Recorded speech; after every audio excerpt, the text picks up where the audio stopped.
I added into my presentation the questions that are asked a lot to us, so that maybe I can help you guys understand and help the knowledge with you too. First one, how much solar electric power do I need to power my home? And that's a question that we get a lot, and that's a very difficult question because these are all custom sized or custom fit for each individual's home or business. And so you can have a really small system and it can do wonders for you, or you can have a small system and it doesn't do anything for you. You might maybe offset maybe 10%, and that's not enough. It's not financially enough for you to purchase that system. So it just depends on your kilowatt usage that you use in your home. So if you look at your electric bill, look at how much usage you really have. If you're above 2,000 kilowatts per month, you're probably using a little too much. So it's really good to see what you're using, how much you use, and where you can really change things. Can you have different types of lighting in the home, or change your appliances and such? And that would help a lot with if you had solar too. How much power does the system produce? And it all depends. Like, you can have a 4 kW, and its potential it can produce about 4,000 watts during that time period, or whatever it may be. Like our system on a cloudy day with a 2.4 kW, we do lose a lot of efficiencies, loss of efficiency with wiring and inverter loss. In any system, you always have a little bit of loss. So like for today, like on a really sunny day, our 2.4 kW may produce about at the end of the day, it will produce about a 14 kW throughout that day, and in our location it also has about 50%. So it just depends on the area and how much you really have and what your usage is in that building. What happens when the utility has power outages? If there's power outages, with a grid-tied system without batteries, you have no power whatsoever. And you're not storing power with the system, you're just producing and using what you can use. With a grid tie with battery backup, you have some sort of backup power, so that's what the answer for that question. Do people need batteries? It just depends on how much you want to spend, really. Bottom line, how much you want to spend. Are you looking to have power when there's no power from the utility company? Those are some of the ways to look at that. We've already answered some of those questions. What happens if the panels get covered by snow? They're pretty light, the modules. They're about 40 pounds each, but they're not like one little square. Like if I was standing on the roof, I would put more pressure on that roof. It's spread out. So about, I think over a square footage, if you had a 4 kW system, for example, it wouldn't put so much pressure on that roof.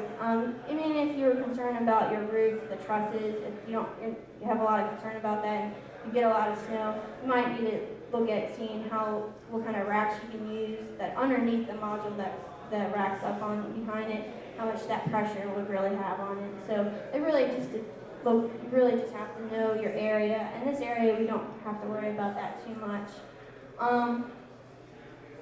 And we talked about this a little bit earlier, if you have to install them on the roof. If you have the space, yeah, why not?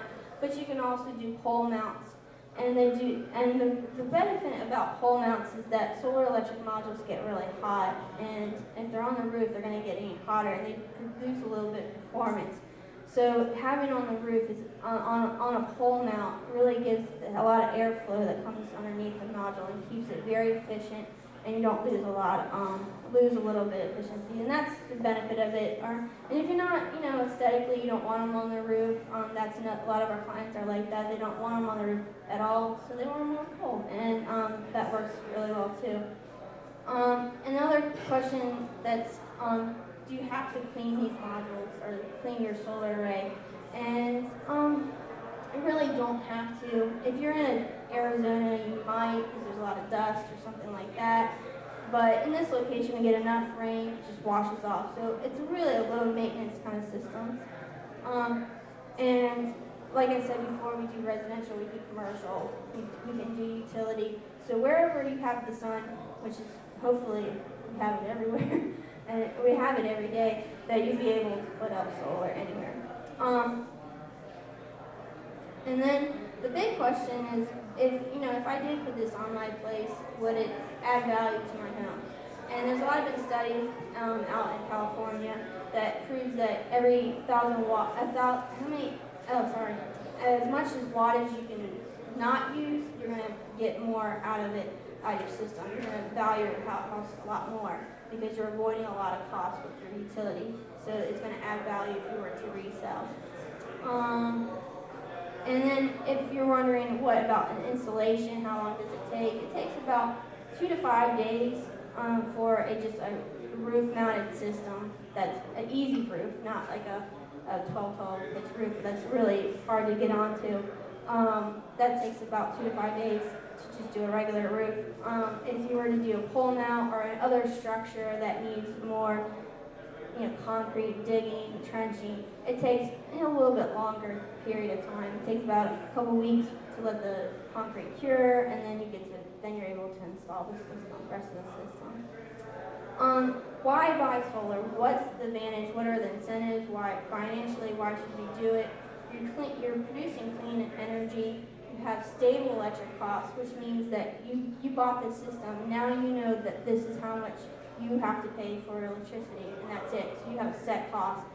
All of us know that the electric rates are just rising and rising, and it's hard to know how much we're going to actually have to pay for electricity, and so it can be outrageous amount of money. And so what's great about solar is that you have a set price. If you have a grid-tied system with battery backup, or you're just off-grid, you know that you have power without even the utility. If you do believe in climate change or global warming, you're fighting against it because now you're using less CO2s. And then you're taking care of the children beyond your children. And it's a political statement. A lot of those, you can read that up there yourself. There's a lot of factors that are great for solar, and a lot of good reasons why to do solar if you're interested in it.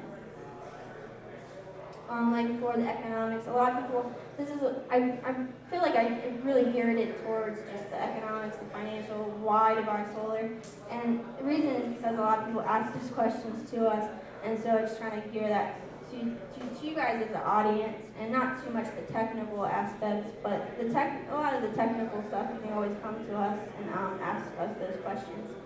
But the economics are, the grants, the federal tax credits, the SRECs, whatever you can get money for it, you're using. But the other great advantage is that when you have that system, you're already saving. You're avoiding costs, avoiding future costs. And the biggest thing for solar and for the solar around this, if you're to do solar, if you're not going to do solar, the most important thing to do in a home is to be energy efficient, to get energy efficient appliances. Because you don't want to pay those high electric bills. You want to have an energy efficient home. So, and you're also, you're helping, you're being green, I guess you could say, if you use, energy efficient appliances. And the other thing about solar, for the state of Maryland, if you want to get the most out of your the grant or whatever, you want to probably go as big as you can so that you can get all the money that you can get back from the state or from the federal, because they are a one-time deal. But I did say that you can start small. These systems can be added on if we system design it to have that capability to add on, and that's pretty much the inverter capability. If the inverter is sized to be larger, you have that capability to get bigger. They do have an upfront cost. They are not cheap, but the good news to let you guys know that the prices of modules have dropped down significantly. So that's how our prices that we put out to people, our estimates, so they have gone down for solar electric systems. Not necessarily the solar thermal.